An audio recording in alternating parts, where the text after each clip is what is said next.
शिव दशावतारी महायोगी गुरु गोरखनाथ मंदिर, गोरखपुर, उत्तर प्रदेश, अखिल ब्रह्मांड की छात्र धर्मनाथ संप्रदाय की सिद्ध एवं जागृत पीठ के पीठाधीश्वर जय शिवांश ओम आदेश लक्ष्मण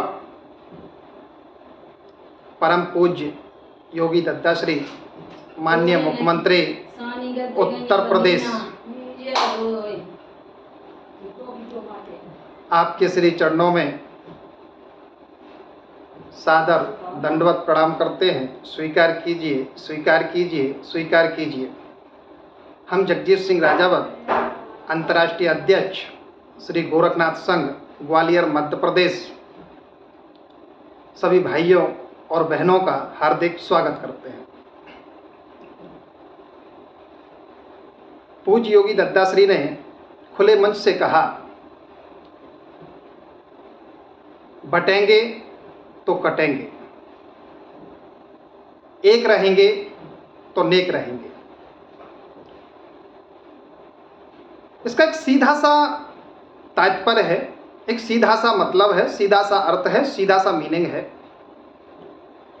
कि व्यक्ति की जब शादी होती है तो दो लोग होते हैं, माता पिता, दादा दादी, ताऊ ताई, चाचा चाची इत्यादि संयुक्त रूप से एक ही छत के नीचे रहते हैं, जिसे हम संयुक्त परिवार कहते हैं। संयुक्त परिवार से मिलकर के मोहल्ला बनता, मोहल्ला से निर्मित होकर के ग्रामीण क्षेत्र में पंचायत बनती है, वार्ड बनता है, शहरी क्षेत्र में वार्ड बनता है। ग्रामीण क्षेत्र में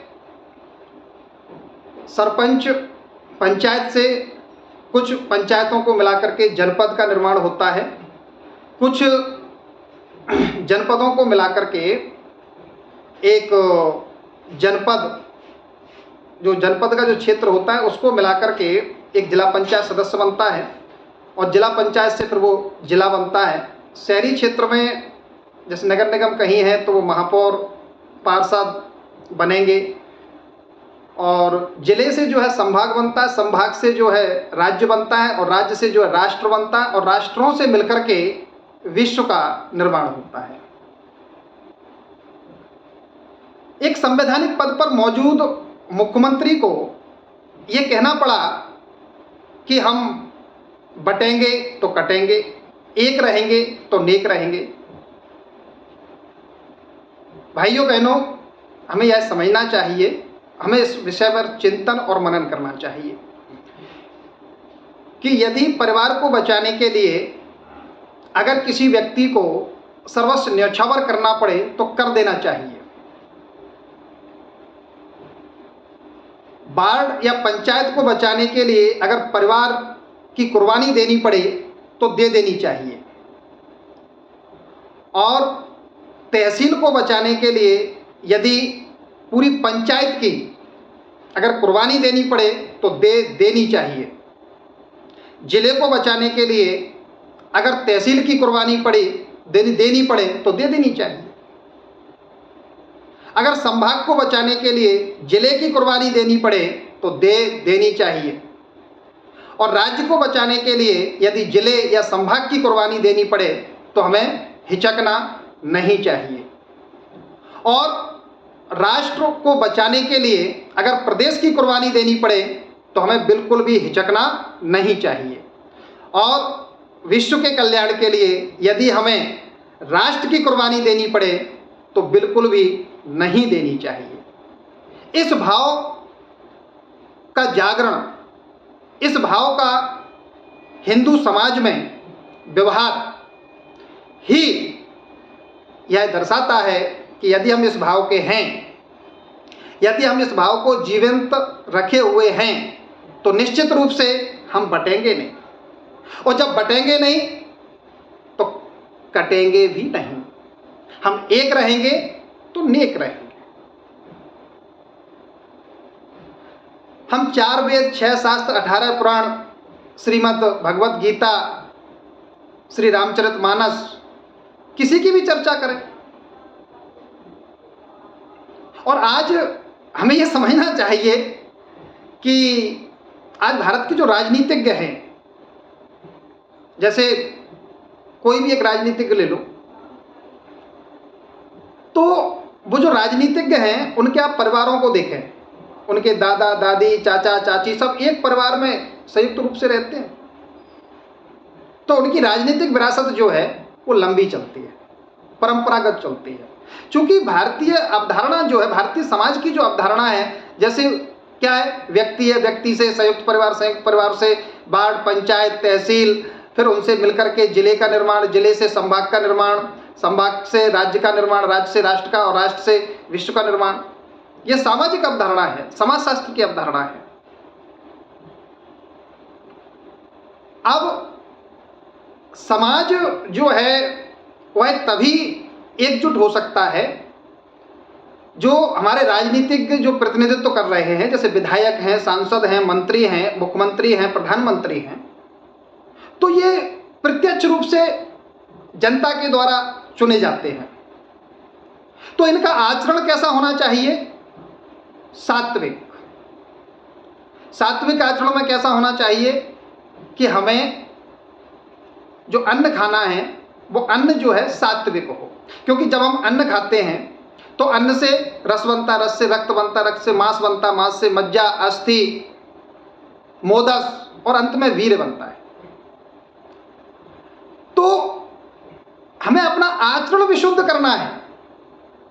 हमें अपने बच्चों को अखंड ब्रह्मचारी व्रत का पालन करवाना है, और निश्चित रूप से यदि जब हमारे बच्चे अखंड ब्रह्मचारी व्रत का पालन करेंगे तो संपूर्ण ब्रह्मांड में, अखिल ब्रह्मांड में ऐसा कोई माई का लाल पैदा नहीं है जो हमारे बेटों को और हमारी बेटियों के ऊपर आंख उठाने की हिम्मत नहीं कर सकता। एक ऐसे एक एग्जाम्पल अमर शहीद चंद्रशेखर तिवारी जी का झाबुआ में आता है।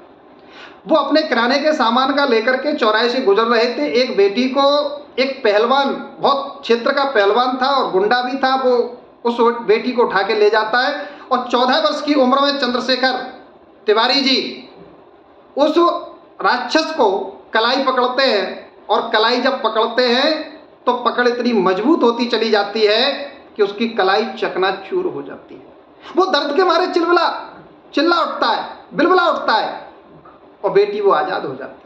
और जब वो बेटी आज़ाद होती है तो वहाँ क्षेत्र में जितने भी लोग थे वो कहने लगे आज़ाद आज़ाद आज़ाद। तो चंद्रशेखर तिवारी जी ने फिर अपना नाम ही आज़ाद रख लिया, और आजीवन वो आज़ाद रहे। तो दोस्तों, भारतीय जो संस्कृति की जो अवधारणा है वो संयुक्त परिवार में निहित है। यदि हमारे दादा दादी बुजुर्ग हैं, हमें उनकी सेवा करनी है। हमारे माता पिता जो बुजुर्ग हैं उनकी हमें सेवा करनी है, उन्हीं की आज्ञाओं का परिपालन करना है। यदि हम एक रहेंगे, एक उंगली कोई भी तोड़ सकता है, 2 तोड़ सकता है, 3 तोड़ सकता है, 4 तोड़ सकता है, 5 तोड़ सकता है, लेकिन जैसे हम मुट्ठी बनाएंगे तो किसी के माई के लाल में ताकत नहीं है कि हमें बांट सके, हमें तोड़ सके।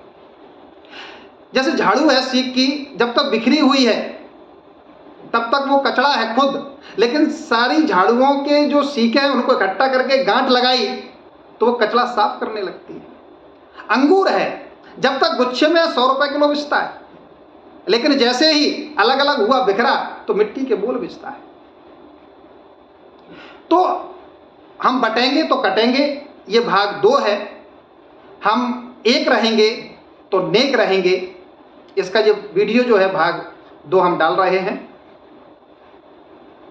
सर्वे भवन्तु सुखिनः, सर्वे सन्तु निरामया, सर्वे भद्राणि पश्यन्तु, मा कश्चित् दुःख भाग् भवेत्। सीताराम, अलग अलग बम। जय शिवांश, ओम आदेश, जय जय राम रोटी, गोवर्धनाथ जगत का कल्याण करें।